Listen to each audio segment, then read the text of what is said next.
आज हम डिस्कस करेंगे transpose of matrix, operation on matrix. Next one is minor and cofactor of matrix and next point है हमारे पास adjoint of any matrix.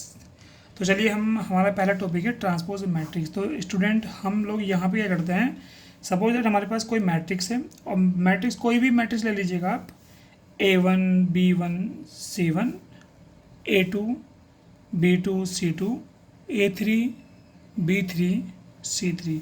हमने की 3 × 3 order की एक मैट्रिक्स ली। इसमें मैट्रिक्स ए है, हमें इसका ट्रांसपोज फाइंड करना है। तो ट्रांसपोज फाइंड करने के लिए क्या करना होता है, हमें जो कॉलम है कॉलम को इंटरचेंज करेंगे रो के साथ और रो को इंटरचेंज करेंगे कॉलम के साथ। दैट मीन हमें क्या करना होगा, रो को कॉलम में कन्वर्ट करना होगा, साथ ही साथ हमारे कॉलम रो में कन्वर्ट हो जाएंगे। तो यहाँ पे हमारे पास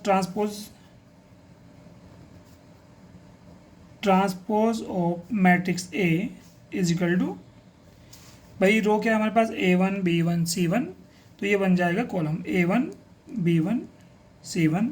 दूसरी रो हमारे पास है A2 B2 C2, ये बन जाएगा हमारे पास A2 B2 C2।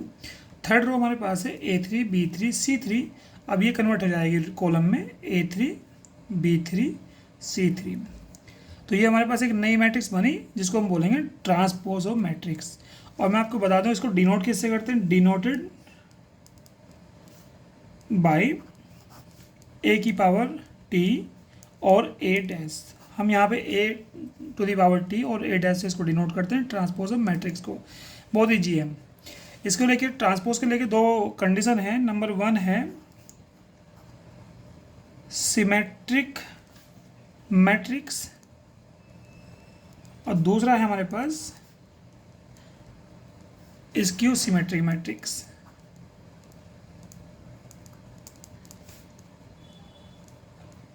अब सिमेट्रिक मैट्रिक्स कब होगी और स्क्यू सिमेट्रिक मैट्रिक्स कब होगी। देखिए जो हमारे पास ट्रांसपोज है a की पावर t, अगर ये a की पावर t हमारा मैट्रिक्स a के इक्वल आ जाए तो इस कंडीशन में होगा हमारे पास सिमेट्रिक मैट्रिक्स। जो हमारे पास मैट्रिक्स गिवन है मैट्रिक्स a, ये आपकी क्या लाएगी, symmetric matrix if a to the power t is equal to a। Next one, if a to the power t is equal to minus a, in this case matrix जो होगी हमारे पास वो होगी स्क्यू सिमेट्रिक मैट्रिक्स। अब next point है हमारा operation of matrix. Operation of matrix में क्या है हमारे पास, पहला जो ऑपरेशन है वो है हमारे पास एडिशन। एडिशन करने के लिए क्या होता है हमारे पास, सपोज दैट हमारे पास दो मैट्रिक्स हैं ए एंड बी, इन दोनों को ऐड करना है। तो ऐड होने के लिए मस्ट क्या है, ऑर्डर, दोनों मैट्रिक्स का ऑर्डर सेम होना चाहिए। Order of A is equal to order of B matrix. In case अगर इसका मैट्रिक्स का ऑर्डर क्या है 3 × 3 है और यहाँ पे इसका मैट्रिक्स का ऑर्डर क्या है 3 × 3 है, तो दोनों का ऑर्डर सेम होना चाहिए। तो उसी कंडीशन में जाके हम लोग दो मैट्रिक्स को ऐड कर सकते हैं। साथ में एडिशन के साथ साथ मैं बता दूं सब्ट्रैक्ट भी हम कर सकते हैं सेम कंडीशन। इसके लिए क्या होगा हमारे पास, इसके लिए हमारे पास होगा कि भाई सपोज दैट हमारे पास ऑर्डर क्या है m × n है, ये मैट्रिक्स A का ऑर्डर है, ठीक है। ये B का ऑर्डर भी हमारे पास m × n ही होना चाहिए। अगर दोनों मैट्रिक्स का ऑर्डर सेम है उसी कंडीशन में जाके हम इसको एडिशन और सब्ट्रैक्शन कर सकते हैं, अदरवाइज नहीं। अब इसमें एडिशन करने के लिए क्या करना होगा हमें, a + b that is A matrix add with B matrix. इसमें क्या करना होगा हमें, जो कोरस्पॉन्डिंग एलिमेंट है दैट इज, ये पोजीशन क्या है इसकी, फर्स्ट पोजीशन है A11, इसकी भी क्या है A11, दोनों को ऐड करेंगे तो बनेगा A1 + के P1, दूसरा बनेगा B1 + के Q1, तीसरा बनेगा C1 + के R1, और भाई नेक्स्ट बनेगा A2 + के P2, B2 + के Q2, और नेक्स्ट इसकी पोजीशन के साथ थर्ड पोजीशन पे जाएगा यहाँ पे सेकंड रो का थर्ड एलिमेंट C2 और इस रो का भी सेकंड रो का थर्ड एलिमेंट R2। और यहाँ पे A3 + P3 और ये बन जाएगा B2 प्लस के Q2 और ये बनेगा C3 प्लस के R3। तो स्टूडेंट इस तरह से हम लोग इसको दो मैट्रिक्स को ऐड करते हैं। सपोज दैट हमारे पास मैट्रिक्स ए है, एक मैट्रिक्स 1 2 0 1 है, दूसरी मैट्रिक्स हमारे पास -k1 2 1 0 है, और हमें क्या फाइंड करना है यहाँ पे a प्लस बी फाइंड करना है। तो इससे कोरस्पॉन्डिंग एलिमेंट कौन से हुए, 1 1 के साथ जाएगा, 1 -k1 2 + 2 0 + 1 1 + 0, और आंसर हमारे पास आ जाएगा 1 -k1 0, और हमारे पास 2 2 4 1 और 1, ये हमारे पास बना a प्लस बी। तो ये तो हुआ हमारे पास एडिशन ऑफ मैट्रिक्स, और दूसरा हुआ हमारे पास सब्ट्रैक्शन ऑफ मैट्रिक्स। देखिए जैसे जहाँ जहाँ पे हमने प्लस किया है, अगर हमको सब्ट्रैक्शन निकालना है तो वहाँ पे हम लोग माइनस यूज करेंगे, that is a addition of matrix and as well as subtraction of matrix. ठीक है, नेक्स्ट है मल्टीप्लिकेशन ऑफ मैट्रिक्स। अब देखिएगा दो मैट्रिक्स को मल्टीपल करने के लिए क्या क्या रिक्वायरमेंट जरूरी होती है। सपोज दैट हमारे पास एक मैट्रिक्स ए है, AIJ, इसका ऑर्डर है हमारे पास MN। दूसरी मैट्रिक्स हमारे पास है B, इसका ऑर्डर है हमारे पास PQ। तो दोनों को मल्टीपल करने के लिए मस्ट क्या है कि ये जो मैट्रिक्स A है इसका नंबर ऑफ रो दूसरी मैट्रिक्स के नंबर ऑफ कॉलम के इक्वल होना चाहिए।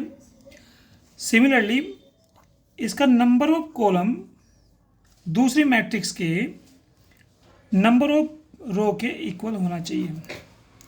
तो ये हमारे पास हुई मल्टीपल ऑफ मैट्रिक्स का प्रोसेस। ठीक है, चलिए इसमें एक एग्जांपल करते हैं।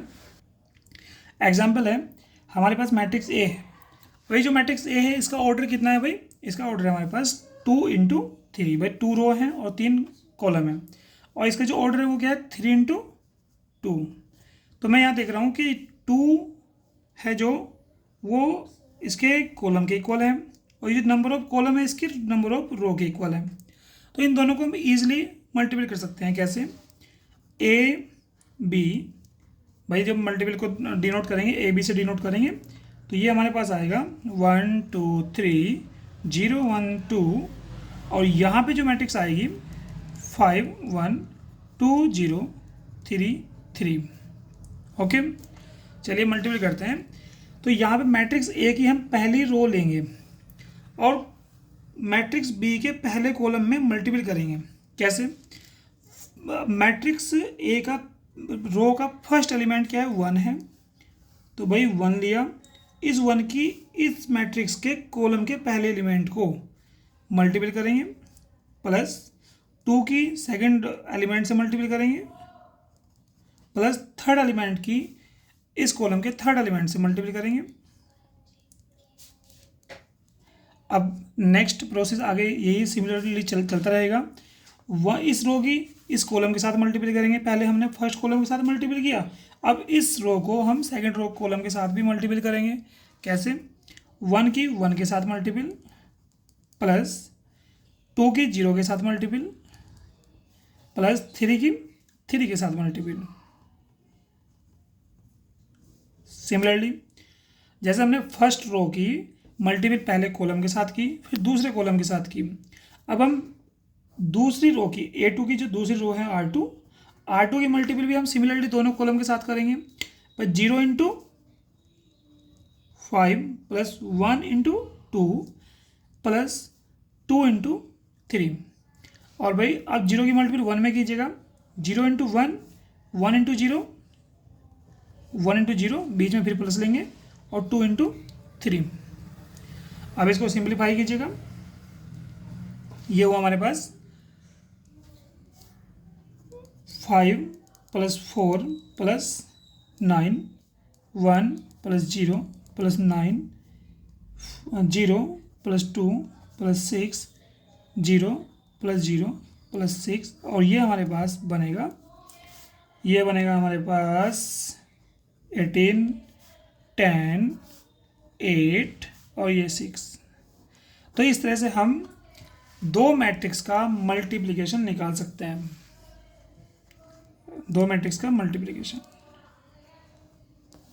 ओके, तो ये तो हुआ हमारे पास मल्टीप्लिकेशन। अब नेक्स्ट पॉइंट है हमारे पास माइनर, और दूसरा हमारे पास कोफैक्टर। अब देखिएगा माइनर कैसे निकालते हैं और कोफैक्टर कैसे निकालते हैं किसी भी मैट्रिक्स का, लेकिन ध्यान रखना माइनर और कोफैक्टर हमेशा हम स्क्वायर मैट्रिक्स का ही निकाल सकते हैं। तो यहाँ पे माइनर कैसे निकालेंगे, सपोज दैट मेरे पास मैट्रिक्स है A11 A12 A21 A22। तो भैया ये कह रहा है कि हमारे पास जो माइनर निकालना है वो क्या करना है, हर एक एलिमेंट के कोरस्पॉन्डिंग निकलेगा। कैसे, सपोज दैट मैंने A11 लिया, तो मुझे A11 के कोरस्पॉन्डिंग माइनर निकालना है। तो माइनर निकालने के लिए जो मेथड है वो क्या है हमारे पास, भाई A11 का माइनर निकालना है, तो माइनर निकालने का जो मेथड है MIJ is equal to that is M11। अब मैं देख रहा हूँ यहाँ पे J की वैल्यू कितनी है, 1 है, और I की वैल्यू भी क्या है, 1 है। तो यहाँ पे पहला एलिमेंट क्या है, A11 है। अब ये जो पहला एलिमेंट है ये फर्स्ट रो में है और फर्स्ट कॉलम में है, तो भाई फर्स्ट रो कैंसिल और ये फर्स्ट कॉलम कैंसिल। अब हमारे पास M11 कितना बना, A22। ठीक है, तो पहला माइनर क्या हुआ हमारे पास, A22। दूसरा, अगर मुझे A21 के कॉरस्पॉन्डिंग अगर माइनर निकालना होगा तो M21 सॉरी इजिकल टू कितना बनेगा भाई, जिस रो में ये एलिमेंट है वो रो कैंसिल, और जिस कॉलम में ये एलिमेंट है वो कॉलम कैंसिल। तो भाई ये इस तरह से कैंसिल, तो क्या बचता है हमारे पास, A12। ठीक है, दूसरा है सपोज दैट हमें A12 के कोरस्पॉन्डिंग क्या करना है, हमें माइनर निकालना है। तो इसको हम डिनोट करेंगे AM12 से। तो ये कौन सी रो का एलिमेंट है, पहली रो का एलिमेंट है और दूसरे कॉलम का एलिमेंट है, तो ये दोनों कैंसिल। तो हमारे पास क्या बचता है, A21 बचता है, A21। अब नेक्स्ट है A22 के कॉरस्पॉन्डिंग हमें माइनर निकालना है, तो कैसे निकालेंगे, M22 इज इक्वल टू, ये दूसरी रो है और दूसरा ही कॉलम है, तो ये कैंसिल, क्या बचता है हमारे पास, A11 बचेगा। तो ये हमारे पास हुआ A11। तो ये हमारे पास 4 माइनर आए। ठीक है, क्योंकि ये 2 ऑर्डर की मैट्रिक्स है, 4 एलिमेंट है, तो 4 इसमें माइनर होंगे। सपोज दैट हमारे पास 3 ऑर्डर की कोई मैट्रिक्स है B, ये मैं ले रहा हूँ यहाँ पे A11 A12 A13 A21 A22 A23 A31 A32 A331। तो मैंने यहाँ पे एक 3 ऑर्डर की मैट्रिक्स ली। अब इसको मुझे माइनर निकालना है एलिमेंट 1 के कोरस्पॉन्डिंग। तो एलिमेंट 1 के कोरस्पॉन्डिंग जब मैं इसका माइनर निकालूंगा तो क्या होगा, A11 हुआ, तो हमारे पास हुआ, देखो इसका होगा माइनर फर्स्ट M11। ये होगा हमारे पास, भाई ये कौन सी रो का एलिमेंट है, फर्स्ट रो का एलिमेंट है, फर्स्ट कॉलम का एलिमेंट है। तो वही हमारे पास ये कैंसिल। अब क्या बचता है यहाँ पे, अब हमारे पास बचता है A22 A23 A32 और भाई A33। ये माइनर है, इसका हम लोग डिटरमिनेंट निकाल लेंगे और इसको सोल्व कर लेंगे। डिटरमिनेंट कैसे निकलता है, सपोज जैसे कि हमारे पास ये 2 ऑर्डर की मैट्रिक्स है, तो इसके जो डायगोनल एलिमेंट है इस तरह से इनको मल्टीपल करेंगे। ये हमारे पास एक डिटरमिनेंट फॉर्म बन रही है। तो A22 A33 इसकी मल्टीपल यहाँ पे और माइनस इसकी मल्टीपल यहाँ पे, 32 की मल्टीपल A23 में। तो ये हमारे पास एलिमेंट A11 के कोरस्पॉन्डिंग माइनर निकल गया। सपोज दैट अगर मुझे किसी भी एक दूसरे एलिमेंट के कोरस्पॉन्डिंग निकालना है, भाई मुझे क्या करना है, मुझे A31 के कोरस्पॉन्डिंग माइनर निकालना है। तो कैसे निकालेंगे भाई, ये हमारे पास थर्ड रो का एलिमेंट है और फर्स्ट कॉलम का एलिमेंट है, तो ये थर्ड रो कैंसिल और ये फर्स्ट कॉलम कैंसिल।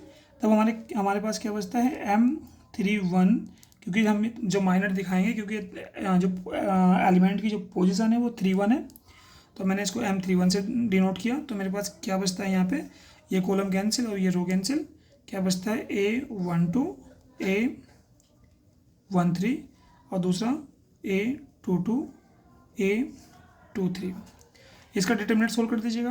कैसे भाई, इसकी मल्टीपल यहाँ पे cross multiple A12 A23 minus A22 A13 A13। तो मैंने ये एलिमेंट A31 के कोरस्पॉन्डिंग इसका माइनर निकाला। इसी तरह से आप लोग इसका हर एक एलिमेंट के कोरस्पॉन्डिंग इसका माइनर निकाल सकते हो। अगर आपको A33 के अकॉर्डिंग इसका माइनर निकालना है तो क्या करना होगा, थर्ड कॉलम कैंसिल और थर्ड रो कैंसिल, क्या बचता है ये वाला पार्ट बचेगा और इसका डिटरमिनेट कर लीजिएगा, आपका माइनर नंबर M33 आ जाएगा। तो हर एक इंडिविजुअल एलिमेंट के कोरस्पॉन्डिंग आप माइनर निकाल सकते हो। ओके,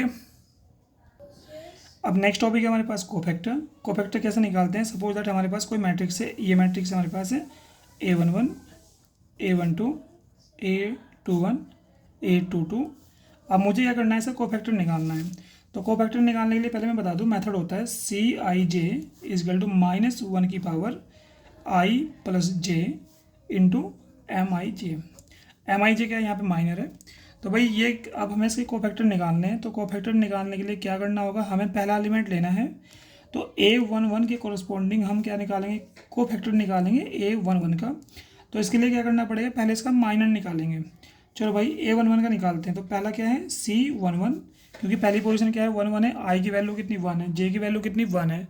तो यहाँ पे हमने क्या किया, I और J की वैल्यू पुटअप की। तो C11 दैट इज -1 की पावर 1 प्लस 1 और MIJ क्या होगा M11। अब देखो -1 की पावर कितनी हुई, 2 हुई। अब यहाँ पे M11 कितना हुआ, M11 that is minor A11 के कॉरस्पॉन्डिंग, ये कैंसिल और ये कैंसिल। तो कितना बचता है हमारे पास A22। तो भाई -1 का स्क्वायर 1, तो क्या बचता है हमारे पास A22। तो C11 दैट इज पहला कोफैक्टर क्या हुआ हमारे पास, C11 पहला कोफैक्टर हुआ A22। ठीक है, दूसरा A12 के कोरस्पॉन्डिंग माइनर कोफैक्टर निकालते हैं। तो क्या आएगा C12। तो मैं देख रहा हूँ यहाँ पे I की वैल्यू 1 है और J की वैल्यू 2 है। तो -1 की पावर 1 प्लस के 2 M12 दैट इज माइनर की जो पोजीशन है, माइनर जो निकालना है M12 है। तो ये कैंसिल भाई, और ये हमारे पास ये second column cancel, first row cancel, क्या बचता है हमारे पास A21 बचेगा। अब जो A21 बचेगा हमारे पास तो क्या आएगा भाई -1 की पावर 3 और भाई M12 कितना है, माइनर कितना है भाई A12 के कॉरस्पॉन्डिंग, ये कैंसिल तो A21 है A21। तो हमारे पास बचेगा माइनस के A21। ये हुआ दूसरा कोफैक्टर। अब कोफैक्टर निकालेंगे A21 के कोरस्पॉन्डिंग। तो A21 के कोरस्पॉन्डिंग कोफैक्टर क्या होगा, C21 होगा। तो -1 की पावर 2 प्लस 1 M21। तो भाई -1 की पावर 3 और भाई M21। अब M21 क्या है भाई, -1 इंटू M21 क्या है भाई, M21 है A21 के कोरस्पॉन्डिंग माइनर। तो यहाँ पे अब जो माइनर होगा भाई, ये जो A21 है ये सेकंड रो का है और फर्स्ट कॉलम का है। तो क्या बचता है यहाँ पे A12 बचेगा। तो भैया ये आ गया हमारे पास A12। अब यहाँ पे इसकी मल्टीप्लाई कीजिएगा तो C21 हमारे पास आया -A12। ठीक है, ये आ गया हमारे पास कोफैक्टर C21। अब ये कोफैक्टर जो हमारे पास है ये हमारे पास C12। ठीक है, और एक हमारे पास कोफैक्टर आ गया C11 A21। नेक्स्ट है C22 क्या होगा, -1 की पावर I प्लस जे और भाई M22 से मीनिंग होगी minor corresponding to element A22। तो A22 के अकॉर्डिंग आपका जो माइनर होगा वो क्या होगा, ये होगा हमारे पास ये कैंसिल और ये कैंसिल। तो यहाँ पे माइनर क्या एलिमेंट बचता है A11। तो यहाँ पे आ जाएगा हमारे पास -1 की पावर, ये आ जाएगा हमारे पास 2 प्लस 2 यानी कि 4 और ये आ जाएगा हमारे पास A11। तो हमारे पास आंसर आया बाई -1 की power 4 that is become is 1, so A11। तो ये हो गया हमारे पास C22। ठीक है, तो ये 4 कोफैक्टर हुए, जितने एलिमेंट है उनके उतने ही उनके अकॉर्डिंग कोफैक्टर हो जाएंगे। अब ये कोफैक्टर आने के बाद हमने एक मैट्रिक्स बनाई भाई, इनकी जगह जहाँ जहाँ पे कोफैक्टर जिस एलिमेंट से कॉरस्पॉन्डिंग कोफैक्टर आए उस पोजीशन पे इनको हम पुटअप कर देते हैं। तो ये बना हमारे पास, पहला क्या है A22, दूसरा क्या है माइनस ये हमारे पास A11 है दूसरा 1 2 कहाँ है भाई, ये रहा हमारे पास 1 2 माइनस A21। तीसरा हमारे पास है भाई माइनस A12 और नेक्स्ट हमारे पास है ये है A11। अब ये जो हमारे पास मैट्रिक्स बनी, ठीक है, मैंने ये सारी पुटअप कर दी यहाँ पे। इसको मैं अगर बात करूँ, मैं इसको थोड़ा सा ऐसा दिखा देता हूँ भाई, इसे कोफैक्टर को भी डिफाइन कर देता हूँ यहाँ पे। पहला बनेगा C11, फिर भाई C12, C21 और C22। मैंने इससे कॉरस्पॉन्डिंग ये इनके कोफैक्टर जो मैंने निकाले वो पुटअप कर दिए। अब इसके बाद आती है बात हमारे पास एडजॉइंट। अब एडजॉइंट ऑफ मैट्रिक्स क्या है भाई, एडजॉइंट ऑफ मैट्रिक्स जो है, ये जो हमारे पास कोफैक्टर से बनी हुई मैट्रिक्स आई है, ये जो कोफैक्टर से बनी हुई हमारे पास मैट्रिक्स आई है, इसका हमको ट्रांसपोज कर देना है। यानी कि जैसे कि ये हमारे पास यहाँ पे ये है C11, C12, C21, C22। तो C11 ट्रांसपोज कीजिएगा, इसका ट्रांसपोज कीजिएगा C12, C21 और ये बन जाएगा हमारे पास C22। और भाई इसको हम यहाँ पे इसको देखें तो A22 minus A21 minus A22 और A11। तो ये हमारे पास आया, जो कोफैक्टर से बनी हुई मैट्रिक्स थी उसका हमने ट्रांसपोज किया, और ट्रांसपोज किया हमने जो कोफैक्टर से बनी हुई मैट्रिक्स थी, और ये हमारे पास आया एडजॉइंट ऑफ मैट्रिक्स।